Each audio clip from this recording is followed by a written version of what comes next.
Victory wings ప్రేక్షకులకి నమస్కారం. ఈనాటి మార్నింగ్ మోటివేషన్. ఎప్పుడు కూడా శిష్యుడు గురువు కన్నా ఎప్పుడూ గొప్పవాడే అవుతాడు. ఎందుకంటే గురువు యొక్క ముఖ్య ఉద్దేశమే శిష్యుడు అనేటువంటి వాడిని పైకి తీసుకురావటం.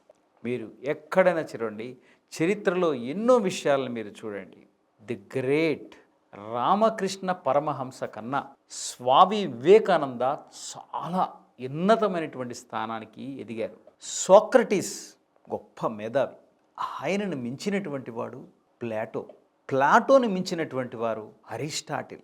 అటువంటి అరిస్టాటిల్ని మించినటువంటి వ్యక్తి అలెగ్జాండర్ ది గ్రేట్. ఎప్పుడు కూడా గురువుల కన్నా శిష్యులు గొప్పవాళ్లే, అందులో ఏ విధమైనటువంటి సందేహం లేదు. మన గురువులు నేర్పినటువంటి విషయాల్ని మర్చిపోయినట్లయితే మన దగ్గర ఇంకేమీ మిగలదు. రమాకాంత్ అచ్రేకర్, ఆయన పేరు చెప్పగానే మనకి గుర్తొచ్చేటువంటి ప్రఖ్యాత ఆటగాడు ఎవరు? సచిన్ టెండూల్కర్. సచిన్ టెండూల్కర్ ఉన్న అచ్రేకరు గొప్ప క్రికెట్ ఆటగాడు మాత్రం కాదు. అయినప్పటికీ అతను ఇచ్చినటువంటి శిక్షణే సచిన్ అంటే ఏమిటో ఈ ప్రపంచానికి తెలియజేసింది. పీటీ ఉషతో పోలిస్తే ఓఎం నంబియార్ ఎందుకు పనికిరారు. కానీ భారతదేశాన్ని గొప్ప క్రీడాకారుల్లో ఒకరైన ఉషని అందించింది ఆయనే. అలాగే ద్రోణాచార్యుడి యొక్క ప్రతిభ ఎలాంటిదంటే, ఆయన తనతో యుద్ధం చేసి గెలిచేంతగా అర్జునుడికి శిక్షణ ఇచ్చాడు.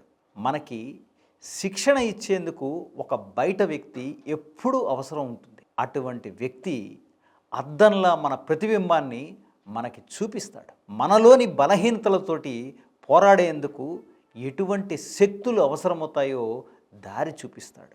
మనలో ఉండే నేర్పుని పదునెక్కించేందుకు మనకి శిక్షణలు అవసరం. మన జ్ఞానాన్ని విస్తృతం చేసేందుకు అధ్యాపకులే అవసరం. మనలోని ఆధ్యాత్మికతని తెలుసుకునేందుకు గురువులు అవసరం.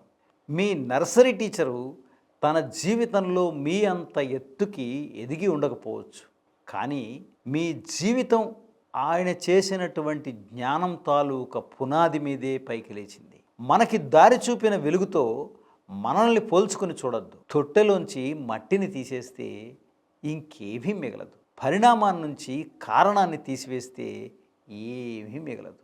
మన గురువులు మనకి నేర్పిన విద్యని మనలో నుంచి తొలగిస్తే ఇక మనమంటూ మిగలం. లెక్కల టీచరు బోర్డు మీద 1 వేసి 3 సున్నాలు సంఖ్యని రాశాట.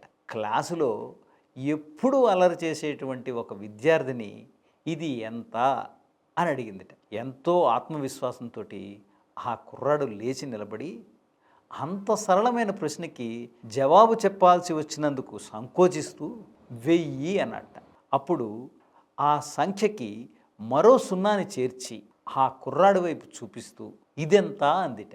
వెంటనే ఆ కుర్రాడు 10,000 అన్నట్ట. మళ్ళీ టీచర్తో ఇంకొక సున్నాని చేర్చిందిట. కానీ ఈసారి దాన్ని ఎడమవైపు రాసింది. అంటే ఈ 1కి యువతల వైపు రాసిందిట. మళ్ళీ అడిగిందిట, ఇప్పుడు ఇదెంత అని. అంతే, 10,000 అన్నట్టు ఆ కుర్రాడు. టీచరు చిరునవ్వు నవ్వింది, కనుసైగ చేస్తూ ఒక ప్రాధాన్యం లేని సంఖ్య ప్రాధాన్యం ఉన్నటువంటి సంఖ్య తర్వాత వస్తే దానికి విలువ పెరుగుతుంది. కానీ అదే ప్రాధాన్యం గల సంఖ్యకు ముందు పోయి చేరదామని చూస్తే దానికి ఏమీ విలువ ఉండదు అని చెప్పింది టీచర్. టీచర్కి విద్యార్థికి మధ్య ఉండేటువంటి సంబంధం కూడా అలాంటిదే. ఒక విద్యార్థి టీచర్ చెప్పేది వింటూ ఆమెని అనుసరిస్తే అతనికి విలువ దక్కుతుంది, లాభం పొందుతాడు. దానికి వ్యతిరేకంగా జరిగితే అందరికీ తెలిసిందే, నేను చెప్పవలసినటువంటి అవసరం లేదనుకుంటున్నాను నేను.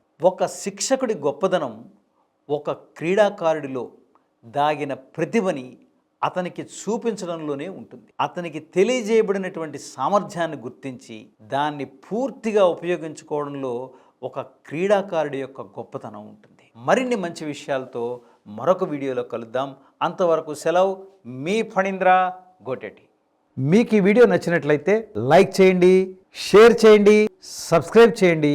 చివర్లో గంట కొట్టడం మర్చిపోకండి.